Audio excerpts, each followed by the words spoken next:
Si te gusta este episodio de El Chupacabras, recuerda que ya tienes todos los episodios disponibles en Amazon Music. Solo tienes que descargar la app. Es gratis. Nos escuchamos por allá.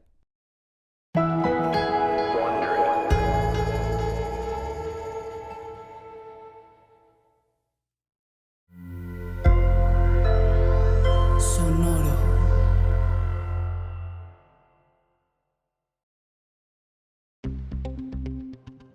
En mayo de 1996, el rumor del chupacabras estaba en su punto más alto. Algunas personas llevaban meses exigiendo una investigación seria sobre los animales muertos. De vez en cuando, algún funcionario declaraba lo mismo que los veterinarios.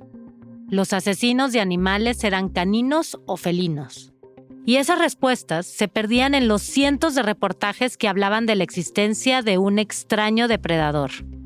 Pero ninguna figura importante del gobierno federal respondía con una verdad oficial. El ansia por tener más información la ocupaban los reportajes de los ataques, las teorías de los ufólogos o los chismes de la gente. Esta es una entrevista a nivel de calle hecha por TV Azteca en 1996. Yo me imagino que ha de ser un animal, ¿no? Como guajolote, algo así, un animal como águila que vuela. Chupacabras, pues que es un murciélago así medio chistosón, ¿no? Que acaba con el ganado. Ay, que ha de ser un vampirillo, ¿no? La verdad sí es lo que pienso de él, que es un vampiro como dicen los periódicos, ¿no? Y en las noticias. Pues más que nada pensamos como que es una secta religiosa que a lo mejor pues es una forma de manifestarse. ¿Oyeron bien? Había personas que opinaban que el chupacabras era una secta satánica que iba por ahí desangrando animales para sus rituales. Había otros rumores que empezaban a ser peligrosos. Uno de los más populares era que el asesino era un murciélago que habitaba en cavernas. Y en varios sitios del país la población comenzó a quemar cuevas. Esto fue lo que finalmente empujó a Julia Carabias, la secretaria de Medio Ambiente, a poner un alto a los rumores. Te das cuenta de que esto es todo un fenómeno que está haciendo impactos y efectos negativos en el sentido de un ambiente de más estabilidad. Y entonces, pues voy a dar una conferencia de prensa. Julia Carabias luchó por el cuidado al medio ambiente desde los años 70 y se convirtió en una de las activistas más importantes de México. A finales de 1994 se unió al gabinete del presidente Ernesto Zedillo para intentar cambiar las cosas desde el poder. A pesar de su experiencia como investigadora, su gestión fue turbulenta en muchos sentidos. Por un lado, 1996 fue uno de los años más secos de los que se tenga registro en México, y eso provocó grandes incendios forestales.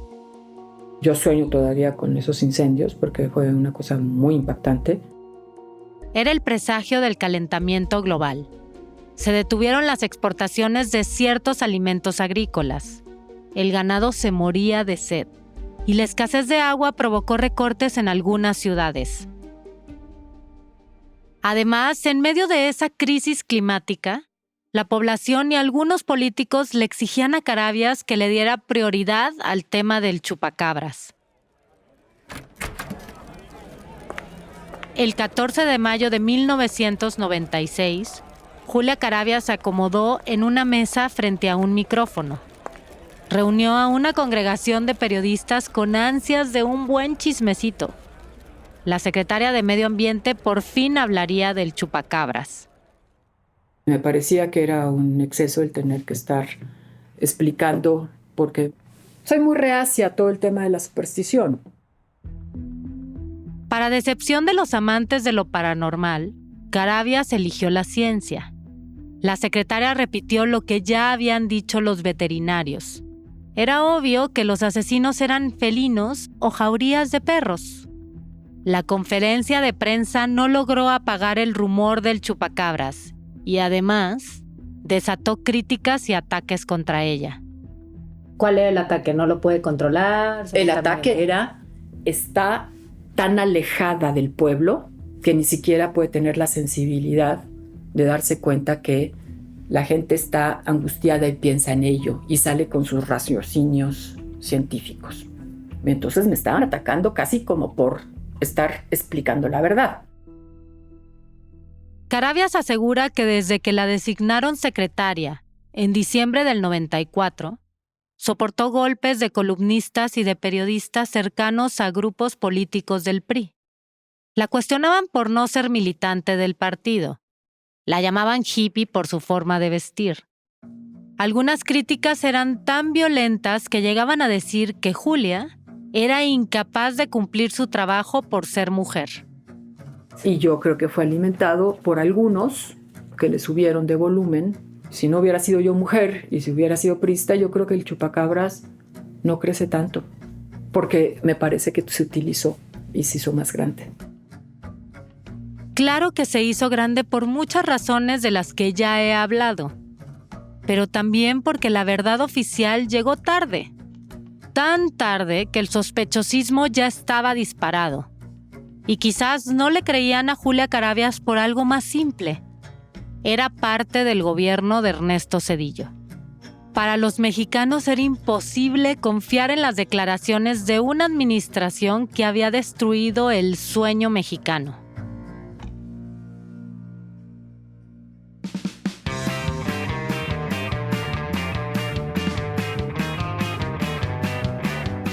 Mi nombre es Ana Paula Tovar y en este episodio analizamos la relación entre el gobierno y el chupacabras. ¿Es posible que la presidencia fuera capaz de crear un rumor tan surreal para distraer a los mexicanos de la crisis política y económica? Para saberlo, hablé con personas del gabinete de Ernesto Zedillo, y ellos me acercaron a un monstruo colmilludo que por esos años estaba dispuesto a hacer cualquier cosa para sobrevivir. Esto es El Chupacabras, un podcast de Wondery y Sonoro. Episodio 5. El chupacabras y el dinosaurio.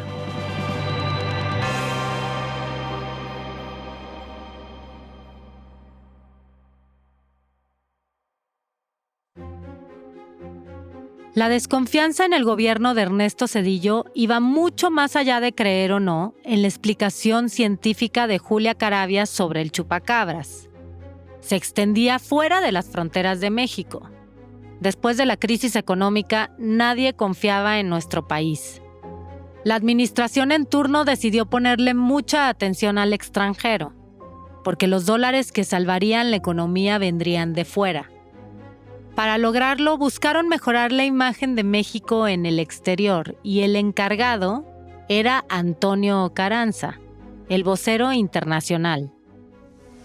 La crisis de diciembre del 94, que obviamente nos convulsionó a todos, hizo que la gente tuviera muy poca confianza en el gobierno y en lo que escuchaba del gobierno. Y el chupacabras fue uno de muchos rumores que hubo en el 95 y 96. Carranza dice rumores en plural porque fueron años llenos de problemas y escándalos. Y como menciona el manual del rumor escrito por gobiernos priistas, ambos se alimentan mutuamente. En un intento por acercarse a los mexicanos, Zedillo organizó algunas conferencias de prensa para explicar cómo estaba tratando de salvar a México de la bancarrota. Pero nada funcionaba. Era un presidente que pocas veces se le veía en actos públicos y tampoco daba muchas entrevistas. Yo tengo la impresión de que el presidente Zedillo despreciaba a los medios mexicanos.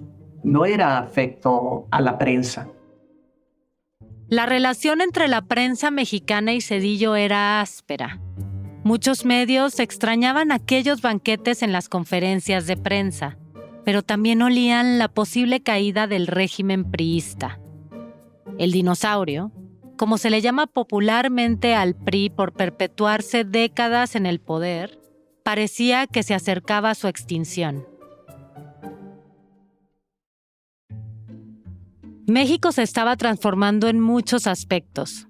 Se abrió al mundo y los ciudadanos nos fuimos dando cuenta de que había otros cereales además de las azucaritas, más canales que el canal de las estrellas, y otros partidos políticos además del PRI.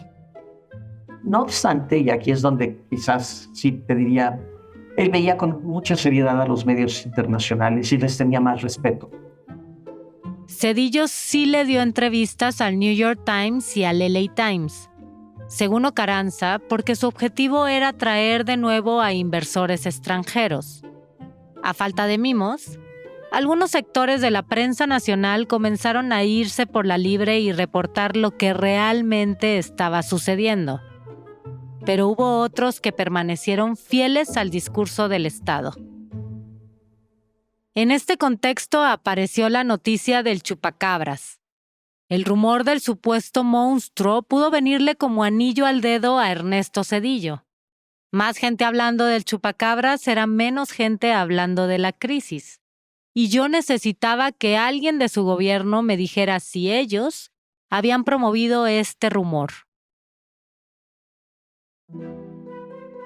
Cada vez que hay cambio de presidente en México, el que entra dice que él promovió la libertad de prensa. Pasó con Vicente Fox, con Felipe Calderón, con Enrique Peña Nieto, hasta con Andrés Manuel López Obrador. Y antes que todos ellos, Ernesto Zedillo dijo lo mismo. En su gobierno sí existía la libertad de expresión.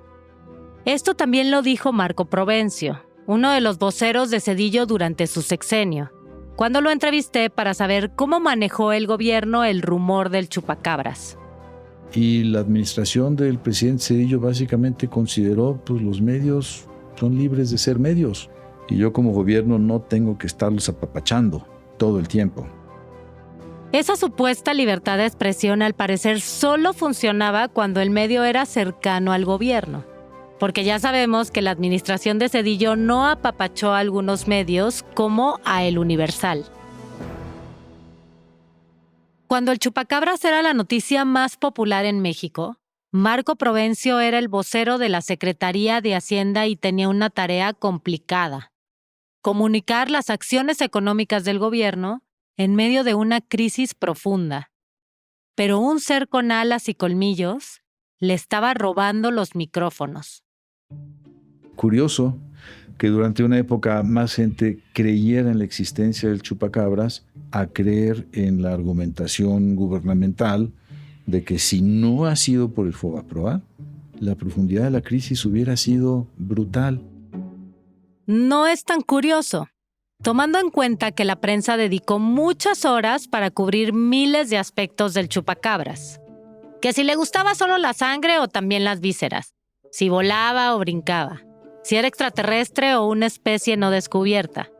En cambio, a la fecha, la mayoría solo sabemos que el Fobaproa fue una deuda privada de los banqueros que se convirtió en deuda pública y que después de 28 años todavía falta pagar la mitad.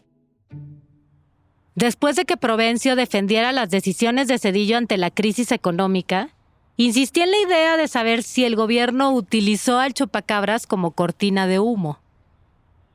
¿Hubo línea, le dieron aire a un mito como el chupacabras para que se distrajera a la gente?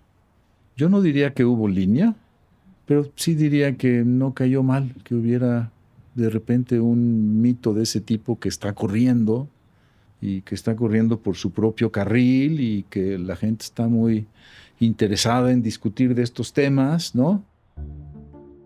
Asegura que la administración de Zedillo no tuvo injerencia en dejar correr el mito o implantarlo, y de paso apunta hacia otro lado. A diferencia de otros presidentes de México que terminaban su mandato y sabían que hasta ahí, el presidente Salinas tenía otras aspiraciones. Según Provencio, la sombra de Salinas entorpeció los primeros años del gobierno de Zedillo. Salinas planeaba dirigir la Organización Mundial de Comercio al terminar su sexenio. Pero ser uno de los posibles culpables de la peor crisis económica en décadas y vaciar las reservas no era precisamente buena publicidad. Antonio Carranza también señala que era muy probable que alguien más fuera el culpable de esparcir este rumor. Yo te podría decir, recuerdo en tantos momentos complicados que te llevaban a decir, aquí hay mano negra. La mano pachona era la del expresidente Carlos Salinas, por supuesto. que lo que menos sabía era quedarse callado. Nunca se ocultaron dichos problemas, se reconocieron, se compartieron incluso con la nueva administración.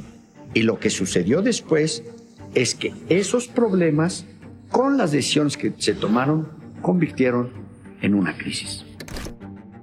Salinas se refería al famoso error de diciembre, una frase popular que resumía en 3 palabras cómo la sociedad veía las decisiones de diciembre de 1994, cuando él ya no era presidente.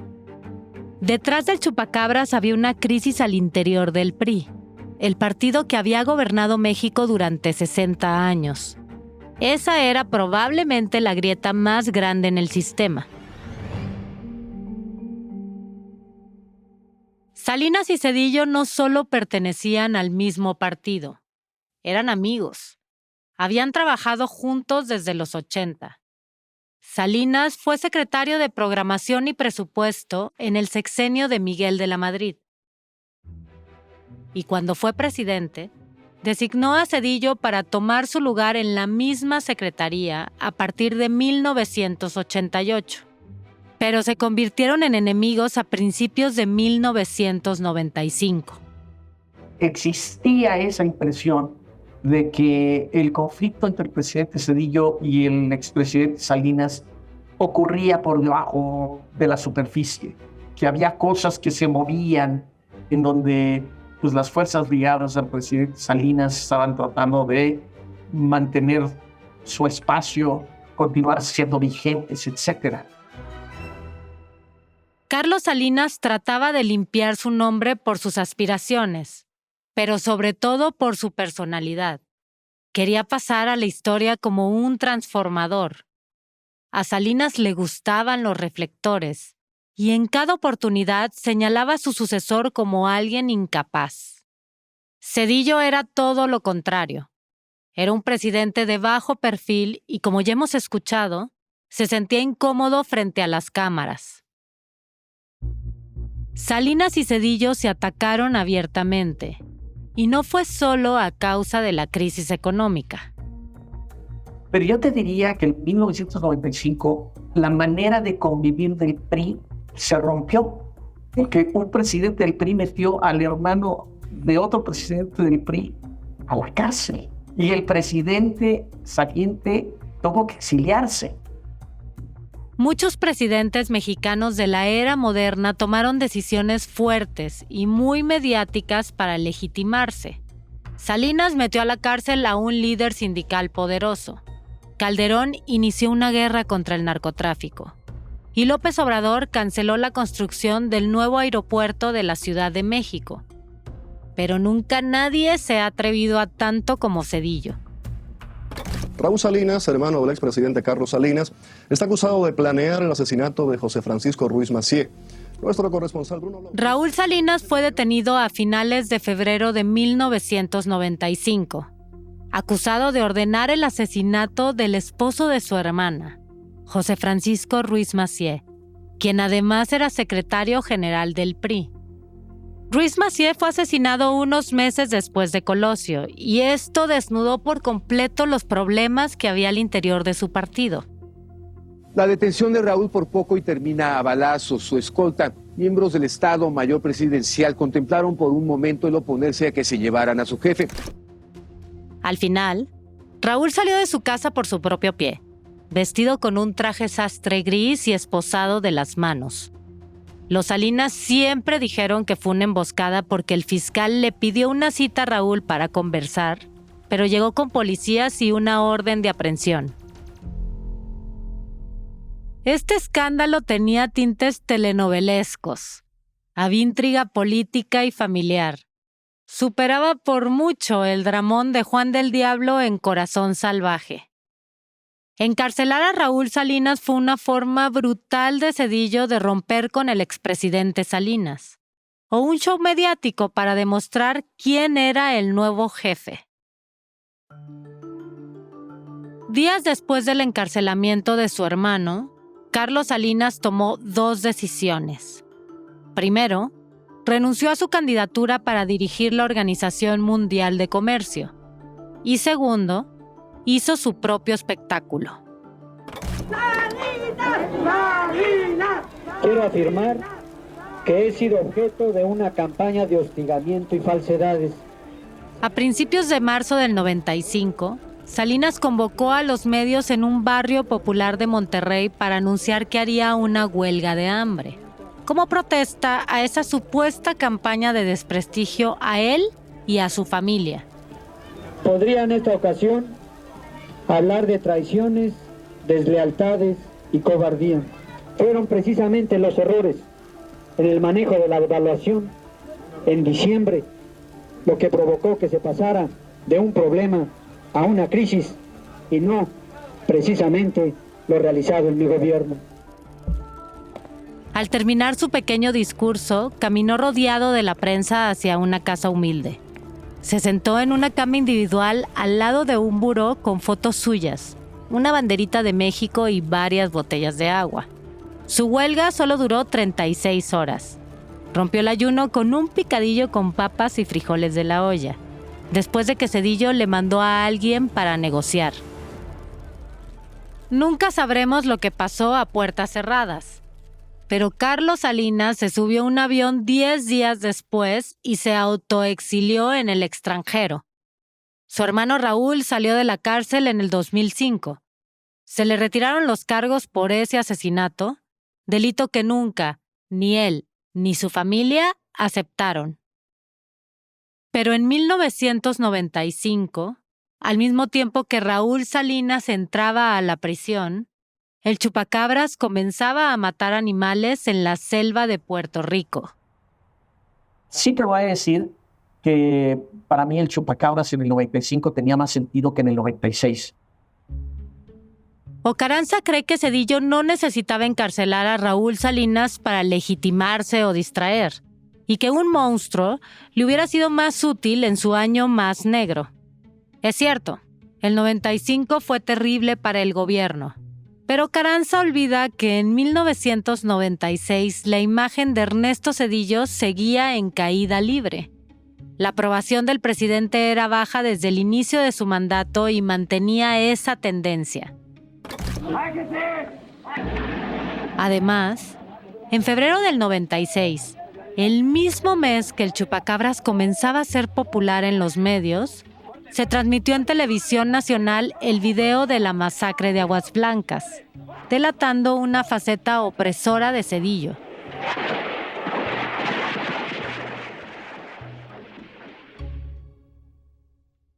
El chupacabras era en apariencia una mala noticia para el gobierno porque era un problema extra. Si tú pensaras en desarrollar algo como el chupacabras, siendo gobierno o siendo alguien interesado en ayudarle al gobierno, alimentaba aún más la incertidumbre y la situación negativa del país. O sea, nos está yendo de la fregada, pues encontremos algo en donde esté más de la fregada para que la gente se preocupe de algo que está peor de lo que vive. ¿O era una buena noticia? Al final era un hecho raro, que desataba polémica, que llamaba la atención y lo más importante, se podía decir que no era culpa del gobierno la existencia de un bicho extraño desangrando cabras. El chupacabras podría ser el monstruo que nos hiciera olvidarnos de los males que había dejado a su paso el dinosaurio priista. La otra cosa que también me hace dudar acerca de algo deliberado es el riesgo de que no puedas controlar este tipo de rumores. O sea, una vez que sueltas al chupacabras como una idea para poder distraer, como cortina de humo, no sabes a dónde llegue. No es fácil controlar rumores. Los rumores tienen vida propia. Pueden ser peligrosos y enrarecer más los ánimos en un ambiente complicado. Como dice el manual del rumor. Pretenden crear un cierto estado de ánimo en la opinión pública y erosionar la legitimidad de las autoridades políticas. Antonio Ocaranza acepta que aunque los rumores son impredecibles, mi sospecha es razonable. Sí podría tener razón. O sea, no estoy diciéndote que no. Es probable que alguien haya visto en ello un beneficio como para decir, prefiero que la gente esté hablando de chupacabras a que esté hablando de esto otro. Claramente le convenía al presidente en turno. Era mejor hablar de monstruos sádicos que de matanzas a indígenas. Que noticias como la crisis económica o los asesinatos políticos se perdieran en medio del ruido del chupacabras parecía un respiro para la imagen del gobierno. Por otro lado, también era una época en donde podías controlar la información más. O sea, incluso este rumor, porque seguía siendo el noticiero Jacobo Zabludovsky. Ahí te informabas. Los canales de información eran muy acotados y estaban bastante bien controlados. ¿Pero controlados por quién? ¿Por el Emilio Azcárraga o por un sistema? No, yo creo que por el sistema. Y ahí sí tenías reglas muy, reglas antiquísimas y muy bien definidas. Muchas de ellas definidas desde la oficina del presidente. Ojalá nos eches una mano con esta nota, oye, vete por acá, la principal debe de ser tal cosa. En 1996, Carlos Salinas ya vivía en el exilio y el jefe era Zedillo, un presidente abrumado por problemas de todo tipo, incluido el chupacabras. Pero para muchos, el gran titiritero en el 96 seguía siendo otra persona. En la mente, o sea, del colectivo mexicano, la idea de Carlos Salinas moviendo las aguas por abajo era algo común. O sea, esto es obra de Salinas. En la mente del colectivo mexicano y en la del presidente Zedillo, que en cada oportunidad culpaba a sus antecesores de la catástrofe. Como en esta entrevista que dio en 1996 al medio mexicano CNI. En primer lugar, los problemas que hoy vive la gente, desgraciadamente, y lo subrayo, no se deben únicamente a la crisis que vivimos en 1995. Tenemos una acumulación de rezagos y de carencias durante muchos años. Hemos tenido una economía que se ha desempeñado mediocremente durante más de 2 décadas. Por su parte, el expresidente Salinas también se veía a sí mismo como una víctima. En esos días tan complicados, se empezó a generar una intensa campaña de desinformación para responsabilizarme de esos problemas. Y se señaló que mi presencia en el país era la que los estaba motivando. Por eso es que tomé la decisión, muy a mi pesar, de ausentarme de México. El expresidente se ausentó, pero es innegable que desde el 94 muchas de las tragedias mexicanas llevan el apellido Salinas, incluso el chupacabras. Ya sabemos que ni la huelga de hambre le funcionó para limpiar su imagen, pero según él porque lo convirtieron en villano y tiene muy claro quién era el responsable. Por supuesto que la campaña de desinformación la promovió el propio gobierno y utilizó diversos medios. Esto no es algo nuevo, está muy documentado en las escuelas de sociología o de teoría de la comunicación, cómo se crea lo que ellos llaman los expertos un pánico moral, pero que no es otra cosa que inducir a la opinión pública. En esta declaración, el expresidente no solo se victimiza una vez más, demuestra que sabe perfectamente cómo se manipula la información y cómo se utiliza como arma política. Es posible que en 1996, un monstruo alado le diera la oportunidad perfecta para regresarle un golpe a Zedillo. Es obvio pensar que quisiera dinamitar la imagen de su sucesor, ya fuera por un deseo de pasar a la historia como una gran figura política o simplemente por una venganza personal.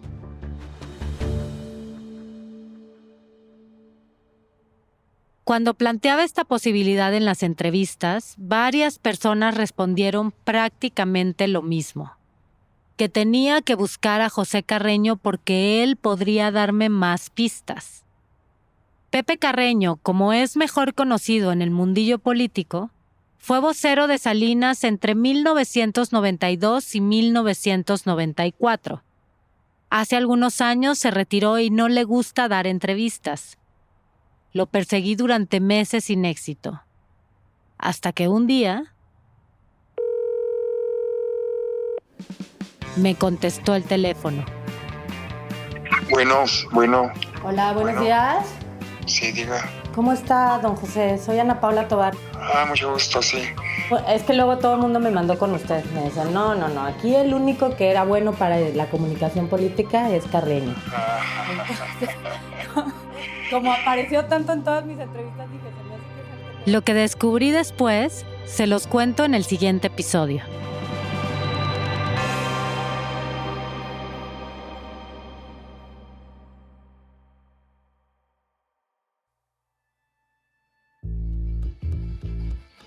Este show fue desarrollado por Wondery y Sonoro, una serie sobre el misterio detrás del fenómeno mediático más surreal de México.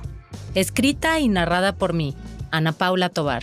La voz del Manual del Rumor la hizo Efraín Zamora. El diseño sonoro y mezcla estuvieron a cargo de Manuel Parra. La producción es de Fernanda Estrada Argumedo y Paloma Navarro Nicoletti. La edición es de Rodrigo Crespo. La producción ejecutiva de Sonoro es de Joshua Weinstein, Jerónimo Ávila y Camila Victoriano. Por parte de Wondery, la producción es de Carlota Aparicio y la producción ejecutiva es de Sara Barrett, Jessica Bradburn y Marshall Louis.